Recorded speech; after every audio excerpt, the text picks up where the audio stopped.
Você sabe o que é um CDB e CDI? LCI, LCA, Selic. É tanta sigla diferente que pode parecer óbvio para quem já conhece. Mas para quem está começando agora, parece grego. Eu sei como é que é isso.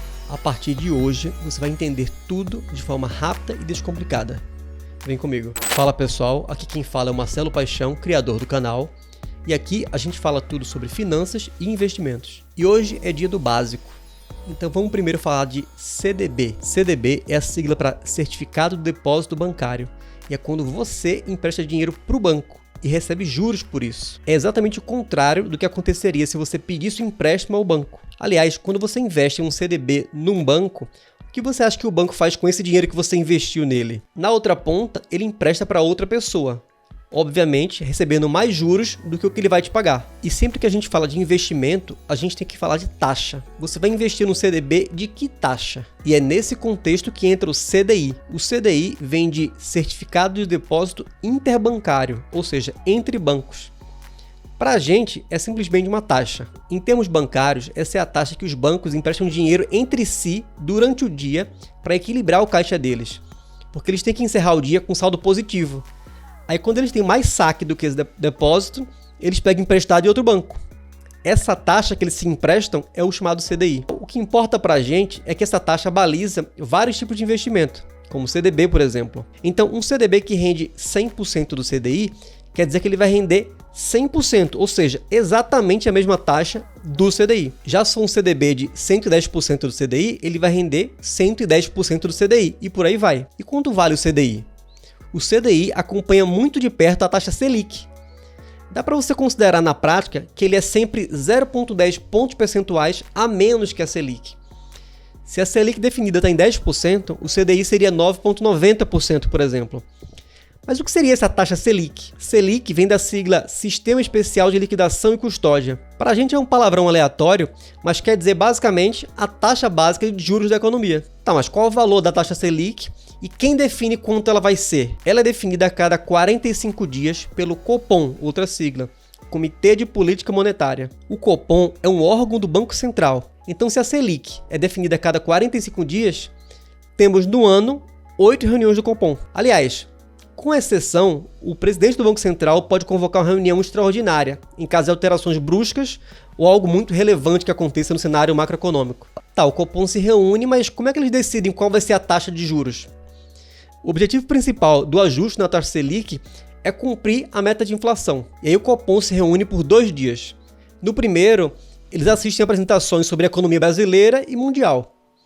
Já no segundo dia, eles avaliam as perspectivas de inflação, discutem entre si e, no fim, divulgam a taxa Selic junto com o relatório. E aí, depois de falar de Selic, tem outro termo muito importante que é o IPCA, Índice Nacional de Preços ao Consumidor Amplo, também conhecido como inflação. A inflação nada mais é do que a perda do potencial de compra durante o tempo. Essa é uma explicação mais rebuscada para dizer o seguinte: se um tempo atrás você ia no mercado e gastava, sei lá, R$300, hoje você gasta R$400 para comprar a mesma coisa.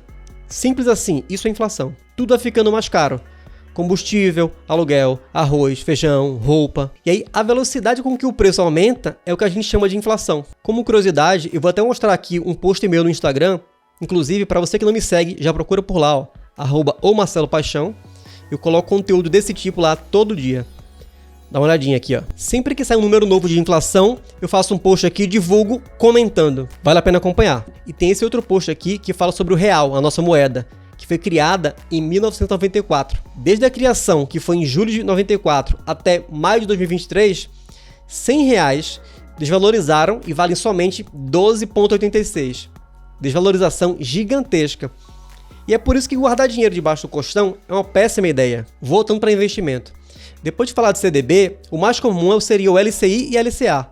LCI, letra de crédito imobiliário, e LCA, letra de crédito do agronegócio. E aí comparando, em um CDB você empresta dinheiro para um banco. No LCI e na LCA você também empresta dinheiro para o banco.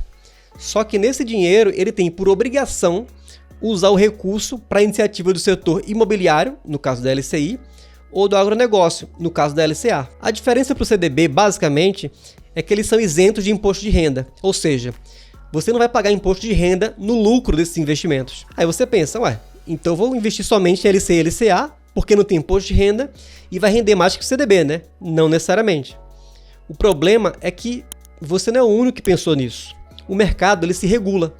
Então, se você tem um CDB que rende 100% do CDI, dificilmente vai encontrar um LCI ou LCA com um risco semelhante que renda 100% também. Geralmente vai render algo como 85%, 87%, 90%, depende. Há exceções, claro, e depende muito da oferta e demanda do momento, claro. Temos também as LC, letras de câmbio. E apesar do nome câmbio, não tem nada a ver com dólar, euro, nada, tá?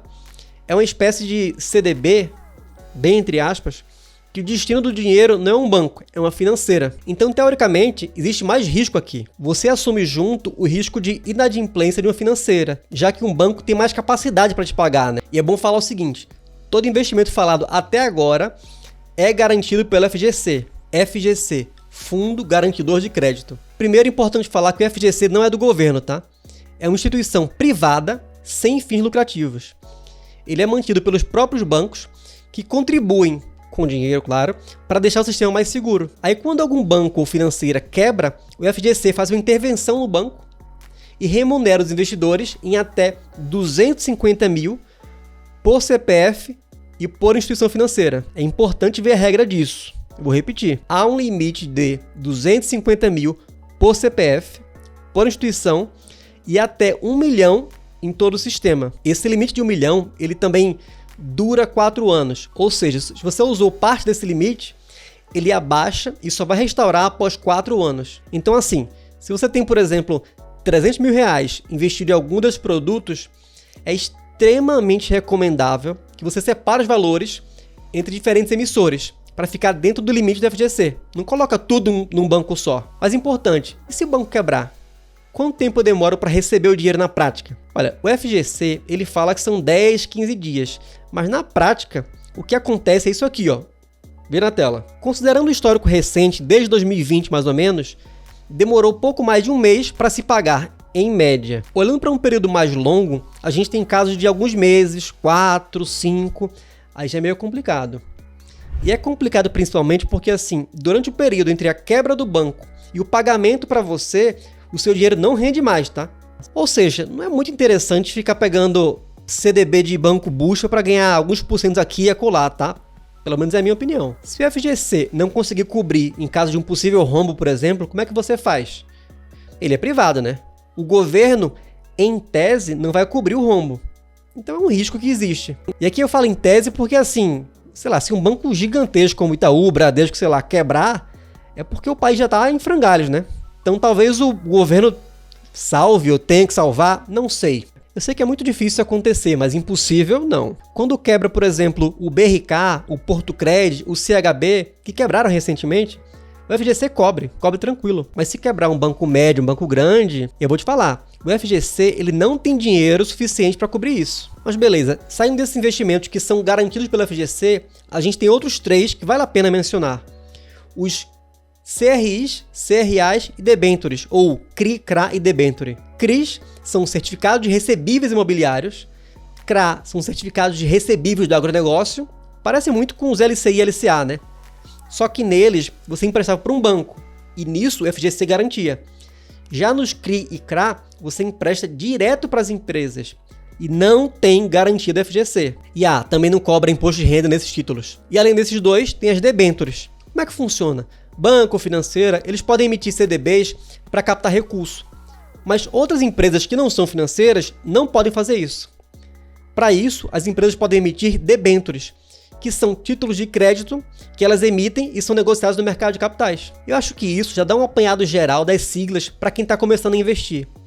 Nos próximos vídeos eu vou falar mais em detalhes sobre cada um desses investimentos. A ideia daqui foi cobrir o básico do básico mesmo. Se você gostou do vídeo, aperta aqui o botão de gostei para sinalizar para o YouTube que você gosta desse tipo de conteúdo. E considere também se inscrever aqui no canal. Aproveita para enviar o vídeo para alguém que você acha que vai gostar desse tipo de conteúdo. Vou colocar aqui na tela também uma recomendação de um vídeo que provavelmente você deve gostar. Um grande abraço e bora investir!